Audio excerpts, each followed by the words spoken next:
Spoštovane gledalke, dragi gledalci, pozdravljeni v novi epizodi oddaje Reflektor. Dan današnji imamo tisoče knjig, tečajev in navodil, kako vzgajati otroke, pa vendar se zdi, da smo starši vedno bolj izgubljeni in zmedeni. Z mano danes v studiu gospod Sebastijan Kristovič, univerzitetni profesor, raziskovalec, znanstvenik in strokovnjak za vzgojo s številnimi praktičnimi izkušnjami. Gospod Kristovič, dobrodošli in hvala, da ste prišli v našo oddajo. Lep pozdrav in hvala za povabilo. Dajva kar začeti z enim takim vprašanjem. Kaj vi pri svojem delu opažate, kaj bi izpostavil kot problem številka 1 trenutne vzgoje? Problema je več, izvirni greh celotne zgodbe, kar se tiče vzgojno-izobraževalnega sistema, še posebej kar se tiče vzgoje, je permisivni pristop, ki smo ga v Sloveniji nekako uradno, formalno uvedli nekaj desetletij nazaj. Sedaj praktično več ni človeka, strokovnjaka, ki bi na formalni ravni zagovarjal ta permisivni pristop. Sam predavam že vrsto let po šolah, po vrtcih, po vsej Sloveniji. In praktično se vsi strokovnjaki, vsi pedagoški delavci strinjajo, da je to ena taka slepa ulica. Vidimo, kje so vse napake, ampak težava je pa v tem, da se pa na praktični ravni dejansko ne pride do neke premaknitve. Starši so se danes znašli v enem zelo čudnem položaju, ki je zelo zaskrbljujoč, in to je, da niso več kos svojim otrokom, in to že govorimo o otrocih na predšolski stopnji, ker nas je ta permisivna paradigma sistemsko vpeljana praktično 20-30 let intelektualno preparirala z tem, kako se treba z otrokom pogovarjati, dogovarjati, kako mu treba vse nuditi, kako mu ne smeš postavljati nobenih meja, nič ga ne smeš siliti. Skratka, starši so se prelevili v nekakšne dežurne izpolnjevalce otrokovih želja in potreb. V otroku še se niti ne prebudi tista želja, da nekaj potrebuje, da si nekaj želi ali da je lačen, in ga starši že zadovoljujejo. Skratka, mame, če tako posplošeno rečem, so postale nekakšni dežurni servis 24 ur na dan. Otrok niti ne utripne z očmi in mama že skoči. Jaz na teh šolah za starše, za seminarjih, vedno mame skušamo pogumiti in rečem, ne rabite biti vedno na razpolago. 20-30 let ali in še več je trebalo staršem reči, dajte se kaj ukvarjati s svojim otrokom, dajte se z njim pogovarjati. Danes se na šolah za starše učimo in rečemo, ne se toliko ukvarjati z otrokom, dajte mu malo miru. Otrok ima notranji svet domišljije, ustvarjalnosti, kreativnosti, otrok se je zmožen sam zaigrati. Torej, starši niso otrokovi animatorji in mu morajo to dovoliti, da se sam zaigra, in ne rabijo biti ves čas na razpolago, ves čas zraven. Ena beseda, ki večkrat rečem, ki bi jo trebalo zakonsko prepovedati, pa je pazi. Pazi, ne? Mame, očete velikokrat, pazi to, da ne boš padel. Jaz mislim, da k odraščanju spada, da imajo otroci poleti oguljena kolena, in mislim, da je to znamenje srečnega in celovitega, veselega otroštva. Mi smo jih imeli, jaz sem jih imela, se zelo dobro spomnim tega. Ja. Kaj pa je recimo primerna alternativa potem, ko otroka želiš opozoriti, se naučil voziti kolo, se malo po dvorišču, kako bi mogli formirati recimo to, da vseeno mu pa želimo, da ne bo glih takoj. Sej otrok se bo sam naučil in del odraščanja je, da tudi kdaj padeš, da tudi dobiš kdaj kakšno prasko. Se spomnim, par let nazaj smo bili v eni družbi, pa nas je 10 moških stalo v krogu in smo ugotovili, da vsi imamo tu črte. To pomeni preklana brada. Skratka, v nas se je nekako naselil ta skoraj da nek demonski strah, da se bo otroku ne vem kaj zgodilo. Ne bo se mu zgodilo. Tudi če ga peče kopriva, tudi če ga bo pičila kakšna čebela, tudi če bo z kolesom padel. Ravno obratno, jaz mislim in sem trdno prepričan, da so to izredno pomembne izkušnje za življenje. Po mojem mnenju je najboljša definicija in najkrajša definicija vzgoje. Vzgoja je priprava otroka na življenje. In mi smo z tem permisivnim pristopom, torej vse za otroka, jaz starše na predavanju na začetku vedno vprašam, kaj bi naredili za svojega otroka, in vsi rečemo in glas vse. In ravno to je napaka. Otroci ne zmorejo razviti svoje samopodobe, samozavesti, ker smo jih oropali teh izkušenj. Vsi vemo, da otrok, ko nekaj naredi, ko že nekaj zmore, ko si zna sam zavezati vezalke, ko reče, sem že velik, ali pa starši velikokrat, ko nekaj hočejo narediti namesto njega, otrok velikokrat da informacijo, pusti, bom sam to naredil, sem že velik. In vsi starši, ki imajo več otrok, kot ste tudi vi prej omenili, boste gotovo to potrdili, kateri otrok hitreje napreduje, prvi ali drugi ali tretji. Je čisto jasno, da drugi ali tretji. Prvi raste kot raste, drugi pa že ima referenco in hoče napredovati. Mi pa s tem, ko jih predolgo dojimo, ko spijo med očetom in mamo in tako naprej in tako dalje, jih umetno držimo na nižji razvojni stopnji, da ne morejo razvijati svojih potencialov. Zanimivo. Ja, dan današnji se zdi, tako kot sem prej v uvodu povedala, da je toliko enih priročnikov v vzgoji, toliko enih nasvetov, tečajev, predavanj, delavnic, vsi dobronamerni seveda, ne? Ampak kot starš se včasih čutiš kar malo izgubljenega po eni strani, kateremu na svetu zdaj slediti, in po drugi strani se mi zdi, da nam to veča neko slabo vest, se pravi, kaj pa, če tam nismo prav postopali, ali smo naredili zdaj tukaj kakšno veliko napako, ne? Dokler otroci niso že kar precej veliki, vendarle ne vidiš sprotnih vedno sadov svojega dela, bi rekla, vzgoje in tako naprej, ne? Včasih se je kar majčkeno težko orientirati, ne? A gre zdaj zadeva v pravo smer ali ne, po čem se ravnati, kako komentirate? Ja, to, kar ste zdaj omenili, s temi primeri se res veliko srečujem pri svojem delu in ob tem bi se človek vprašal, kako je našim staršem nas uspelo vzgojiti, ko ni bilo toliko strokovnjakov, ko ni bilo toliko literature na področju vzgoje, kako smo sploh preživeli, če tako pogledamo. In večkrat rečejo starši, kako naj vemo, kaj je prav. Zadnjič je ena predavateljica govorila tako, druga tako, da se moramo ukvarjati, pogovarjati, da otrok vidi smisel domači nalogi in tako naprej. Vi pravite, da moramo ene stvari tudi zahtevati, da moramo biti dosledni in tako naprej, da to ni nič narobe. Kako naj vemo? Problem je to, da smo danes naredili iz obrobnih razvojnih značilnosti, ali je to dojenje, flaška, pampers, karkoli že, iz tega delamo celo znanost. Mi o dojenju, ki je nekaj najbolj naravnega, lepega, spontanega, nekaj posebnega med mamo in otrokom, mi iz tega danes delamo simpozije in znanstvene razprave. Problem je v tem, da ne vidimo otroka kot celostno bitje, telesno, duševno in duhovno. Tudi zdravniki večkrat vidijo samo biološki vidik. Ampak mi moramo gledati, da je otrok čustveno bitje, socialno in da mora graditi svojo identiteto in da je na poti nekakšnega osamosvajanja. Ko je otrok, ko še se ni rodil, je absolutno 100% odvisen njegovo življenje od mame.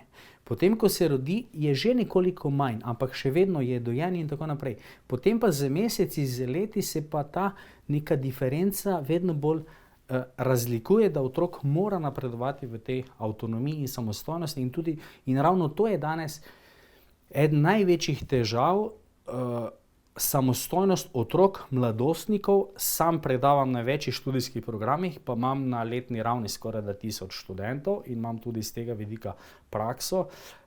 Ta nesamostojnost gre celo tako daleč, da mame urejajo stvari za svoje otroke na fakulteti. Jaz grem mimo referata, pa stojijo v vrsti 1,80 m, 1,90 m fant, zraven pa mala mamica. Kaj mislite, kdo drži mapo s papirji v rokah? Najboljš mamica. Mamica. Ko jih srečam na hodniku, rečem, dober dan, a vam lahko kako pomagam? Kaj mislite, kdo spregovori prvi? Mama vpraša, kje je to, dokdaj in tako naprej. Skratka, da se ta čustvena popkovina ne prereže, potem gre to v življenje do 30., 40. oziroma se pravzaprav nikoli ne prereže. Tako da ta vse za otroka jih na neki nezavedni ravni prisesamo na sebe in jih na nezavedni ravni damo občutek in vedeti, da oni ne zmorejo, da jim ne zaupamo. In to je velik problem. Veliko menjate mame, kot mama se čutim nagovorjeno. Kakšno vlogo imajo pa tukaj očeti oziroma moški pri vzgoji? Kako bi vi rekel, kaj pa je vloga očeta? Najbolj ravno v tem, da malo tudi on mami reče, zdaj pa dovolj, ali kako, zdaj pa se malo umakni. In ali po vašem mnenju moški upravljajo to vlogo današnji v družinah?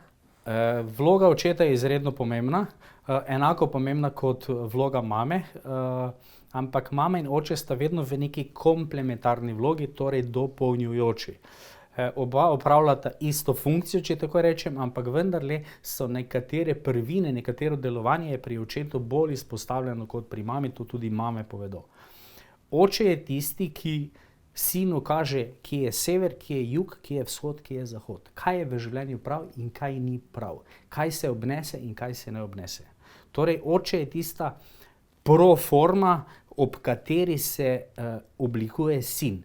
Se v njega zaletava, se brusi, ampak on je tam. Torej, tako kot je dejal Primož Trubar, stati in obstati. In to je naloga očeta.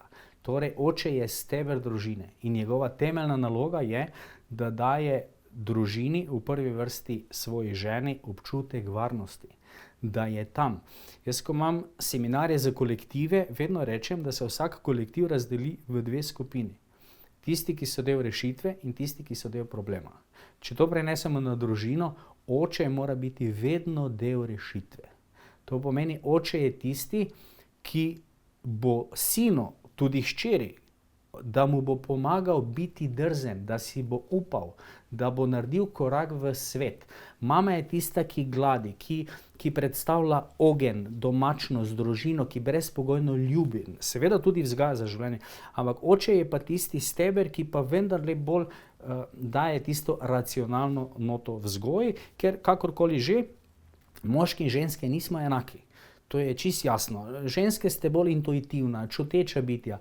Ta povezava je veliko globlja, ker je mama otroka 9 mesecev, 8 mesecev nosila pod srcem. To je biologija, to je fizika, to ne moreš mimo tega. Ne? In smo tukaj zato ravno, da si pomagamo. In ko imam ta svetovanje za parom, ko so težave, vedno iščemo, ja, na očeta se lahko tukaj naslonimo, bo on pomagal, na tem področju pa bo mama prevzela glavno vlogo. Zdaj, ko ste vprašali, kako to danes poteka, danes dejansko smo, je mogoče že klišejsko slišati, ampak smo v neki krizi moških. Danes manjka pravih moških, to povedo tudi mlade punce, študentke, srednja generacija. Mlade mamice rečejo, jaz moram vzgajati vse. Pa sem vprašal, kako to mislite? Je rekla, tako kot vam pravim. Je rekla, poskrbim za otroka in potem še za njega. On ima prijatelje, pa veteransko ligo, pa kolege, pa na pijačo, pa tako naprej, jaz sem pa za vse sama. Prej moja mama težila, zdaj mu pa jaz težim. Zato so mame, ki imate sinove, izredno pomembne. Mama je tista, ki mora sina distancirati. In mi se na predšolski stopnji učimo, rečem, ko pride kateri domov, recimo oče pride domov in ta mala princeska pripleže do njega, ali pa pride do njega, rečemo, morate iti mimo otroka, ali pa če mama pride. In morate najprej objeti in poljubiti ženo. Zato, ker tudi na simbolični ravni sporočite, v mojem življenju je na prvem mestu žena. Nas pa je permisivnost zapeljala, da smo na prvo mesto postavili otroka. In ko vrtcu vprašam, kaj je na prvem mestu v vašem življenju, ko se je rodil otrok, vsi rečejo, ja, otrok. Ne, temelj družine je vedno partnerski odnos, partner. Naša naloga pa je, torej naloga vsakega starša, da otroku pomaga čim prej oditi od bajte oziroma da mu pomaga, da odrine v življenje in v svet. Ker nobena mama ni rodila sina zase, rodila ga je za življenje, za svet. In jaz mislim, da je to tudi znamenje svobode. To je tudi ljubezen.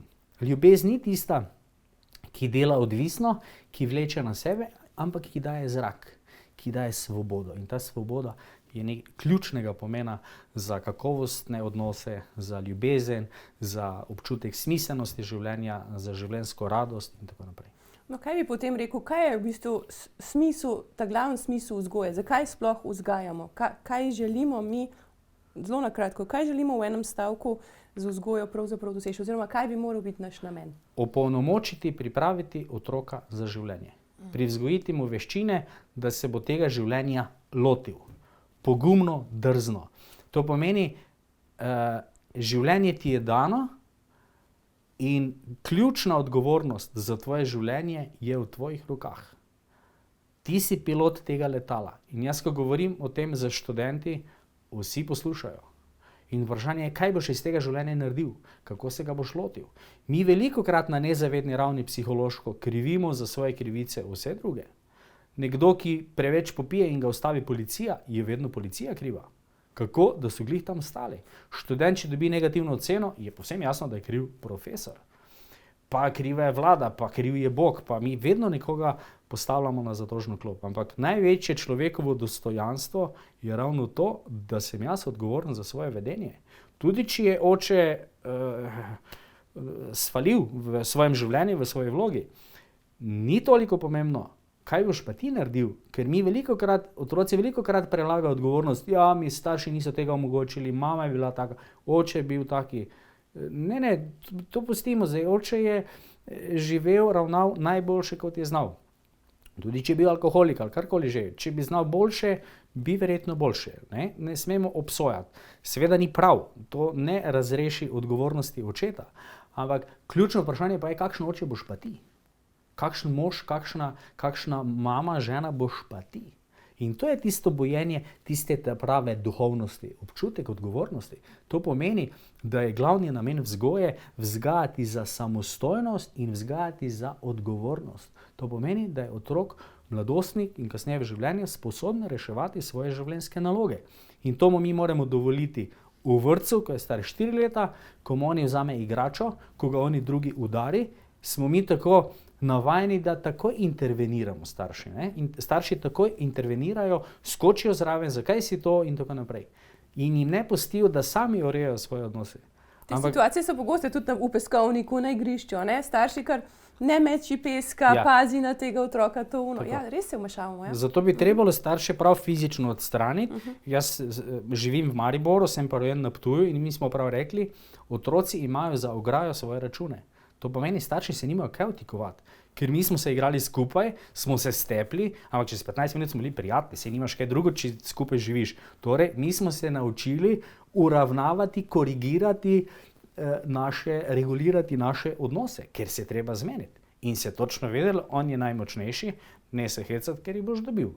Jaz imam starejšega brata 6 let in sem vedel, ko sta bila mama in oče doma, so bile te meje tolerance veliko širše, ko pa mama in očeta ni bilo doma, potem pa se ni bilo zahecati, ker ne moreš, 6 let je starejši in je zgodba povsem druga. Ampak, a ni to enako v življenju?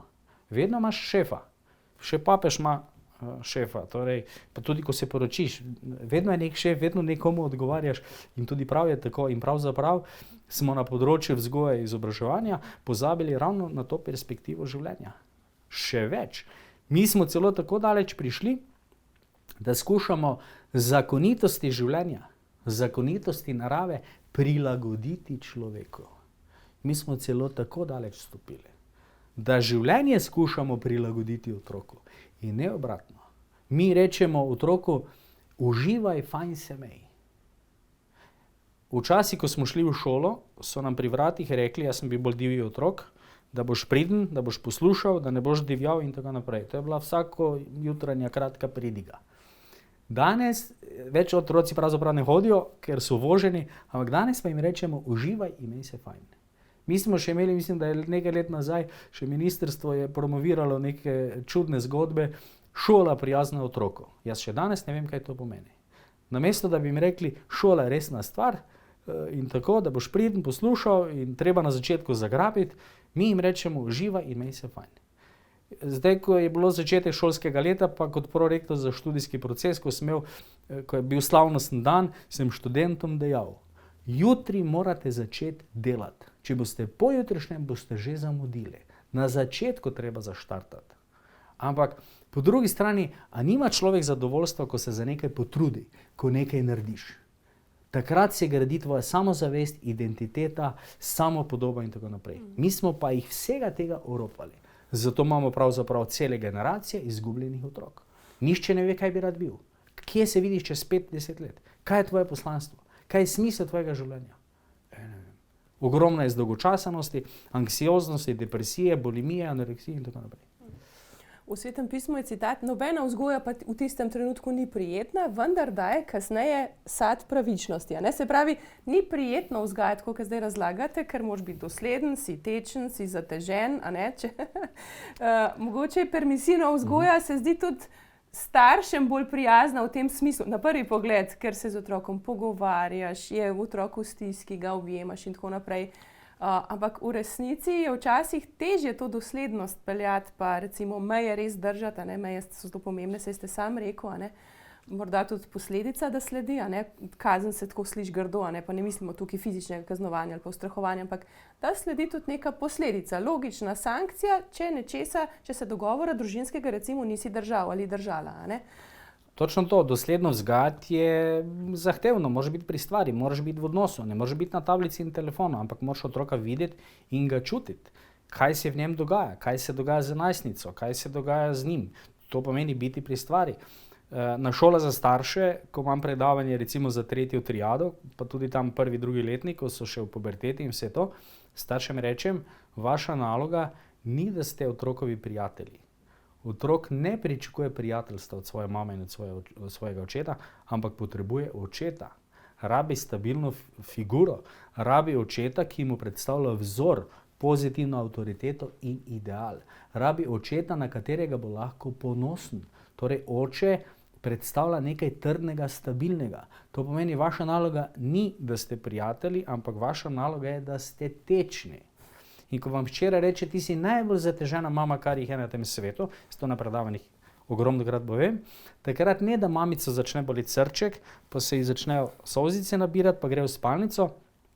Ampak to je za mene potrditev in za vsako mamo bi moralo biti, da dela dobro. In bi morala hčeri reči, draga moja hči, moje sožalje, da te je doletela taka kruta usoda, da imaš najbolj zateglo mamo, kar jih je, pa zgleda, da bo šlo še na slabše. Ni za pričakovati izboljšanja v kratkem. In prej ste tako fajn povedali, ko ste navedli ta svetopisemski citat, ki pravzaprav vse povzame. Ko starš vzgaja, če pravilno vzgaja, je pač v določenem obdobju otrokovega življenja državni sovražnik številka 1. Je pač tako. Če se spomnimo, kdaj smo pa mi začeli ceniti mamo, očeta, ko sta nam težila, ko nam nista dovolila in tako naprej. Ja, ko greš od doma, ko začneš živeti, pa pol vidiš, ja, to je oče imel prav, pa mama to ni slabo mislila in tako naprej. To je pač življenje, to je pač vzgoja in starši imajo pač nalogo, da vzdržijo, da so tam, da težijo, da postavljajo meje. Seveda po drugi strani ne smemo pozabiti na ljubezen. Ljubezen je pravzaprav predpogoj, to pomeni, da starši znajo otroku dati vedeti, da ga imajo radi brezpogojno, da jih za njih skrbi, da ga sprejemajo takšnega, kot je, ne takšen, kot bi naj bil, skratka, da se otrok pri njih občuti varen.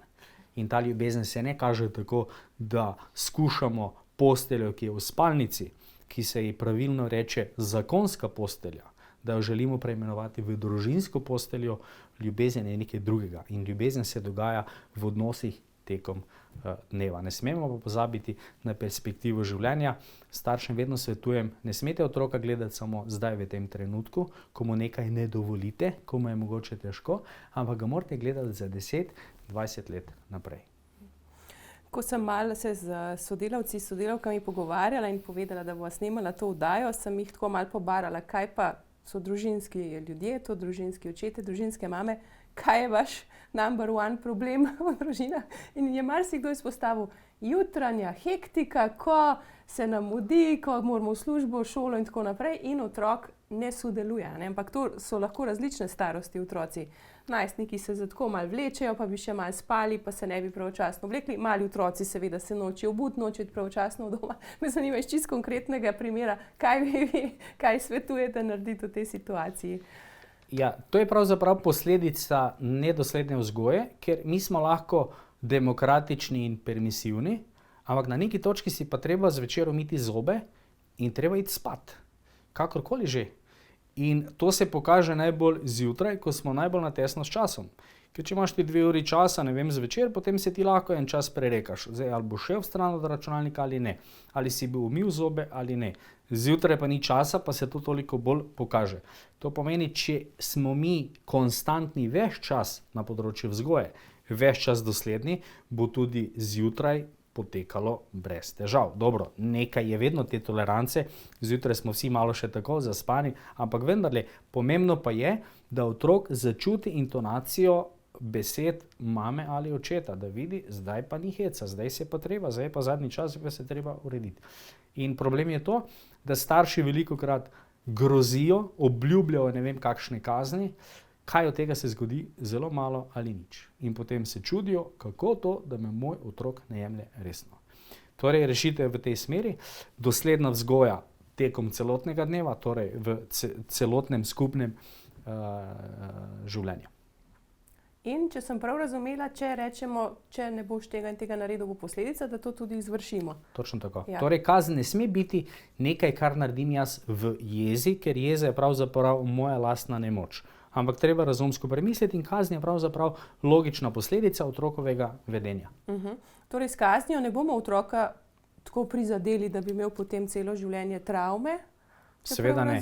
Seveda, to je velik strokovni zdrs, strokovnjaki, ki govorijo, da kazni ne bi smelo biti. Precej se o tem piše in govori. Ja. To je strokovni zdrs, ker kazen ni neka umetna tvorba, ampak kazen je stvar življenja. Jaz točno vem, če ne grem, to je moj izziv, s katerim se vedno borim, da grem prepozno spat. In točno vem, če grem po polnoči spat, recimo, da se mi tudi drugi dan nekje pozna, recimo. Ali pa če več dni preveč delam, človek to nekje čuti, kakorkoli že.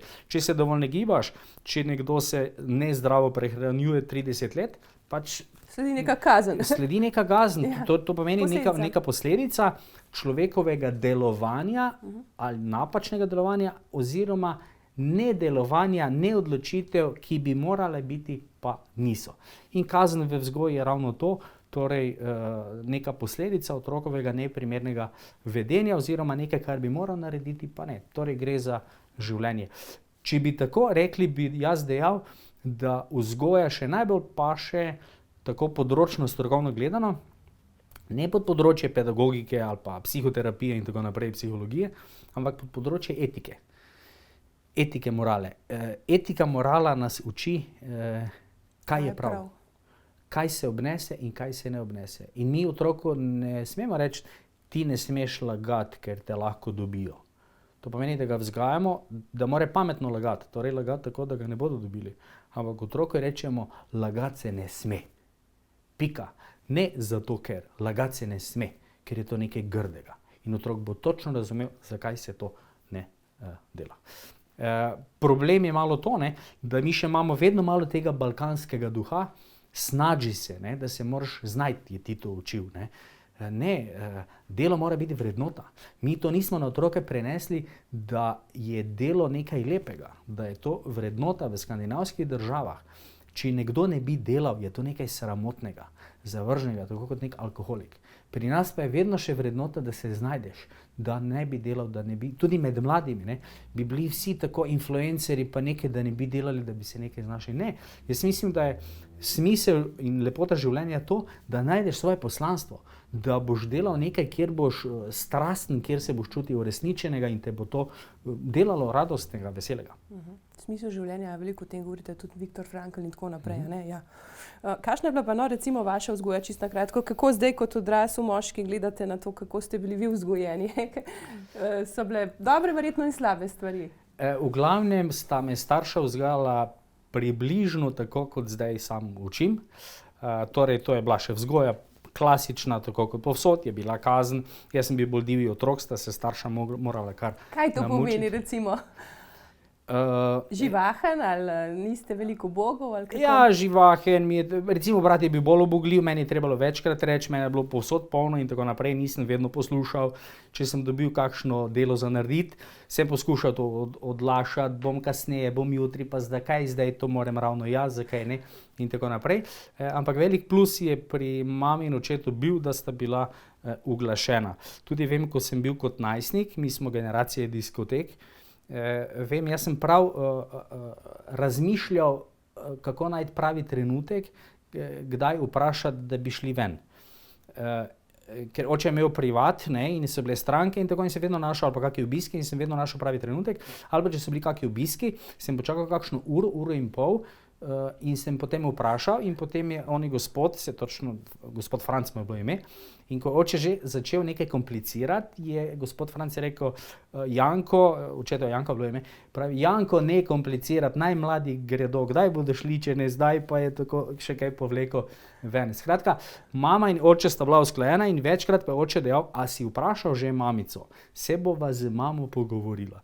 In to se mi zdi tudi danes je en velik problem, ta neusklajenost mama in očeta glede vzgojnih ravnanj. Zelo zanimiv poudarek. Še za zadnje vprašanje, tako v enem stavku, kaj naši otroci potrebujejo za to, da bodo srečni? Kaj naši otroci od nas potrebujejo za to, da bodo srečni, izpolnjeni, dobrosrčni, vedoželjni ljudje? Zelo zahtevno in bistveno vprašanje. Jaz bi dejal, da je prvi odgovor, kaj vse ne rabijo. Jaz mislim, da imajo veliko stvari, ki jih delajo nesrečne, predvsem zasloni, to je rak rana. Jaz mislim, da so zasloni največji kradljivci človeške radosti, naših odnosov in našega časa. O tem mogoče kdaj drugič, ker je res to obširna tema, tudi sam veliko to raziskujem, kako vpliva to na kognitivne sposobnosti, razvoj možganov. Duševno zdravje se je v zadnjih 25 letih poslabšalo nekje za 70%. Če bi risali graf, bi šlo vzporedno z nastopom družbenih omrežij in pametnih telefonov. Torej, otroci predvsem bi rabili, da jim pustimo, da ostanejo otroci. Danes moramo postati varuhi otrokovega otroštva, da jih prehitro ne potegnemo v svet odraslosti, da jim odvzamemo telefone, zaslone, da so res lahko otroci, da zavarujemo to njihovo dušo, njihovo notranjost. To pomeni, rabijo ljubezen, rabijo objem, rabijo očeta, ki bo hčeri povedal, da je najlepše bitje na tem svetu, da verjame v njo, da ji bo uspelo, zdaj pa pojdi delati domače naloge. Mislim, da ravno to rabijo, torej po eni strani brezpogojno ljubezen, sprejemanje, po drugi strani pa eno dosledno vzgojo, ki je prav tako pravzaprav izraz ljubezni, da jih opremijo, pripravijo na življenje, da bodo v življenje stopili pogumno, z navdušenjem, da se bodo zavedali, da morajo od sebe v življenju nekaj dati, da treba iz svojega življenja nekaj narediti, da je lepo, da je čudovito, ampak da treba zavihati rokave. Najlepša hvala za vaše misli, gospod Kristovič. Upam, da ste dobili veliko lepih pobud tudi za naprej za vašo vzgojo. Želim vam, tako kot je rekel gospod Kristovič, veliko brezpogojne ljubezni in pa doslednosti, če se ukvarjate z vzgojo otrok. Hvala za ogled, všečkajte nas, napišite nam kakšen komentar in se vidimo v naslednji epizodi. Srečno!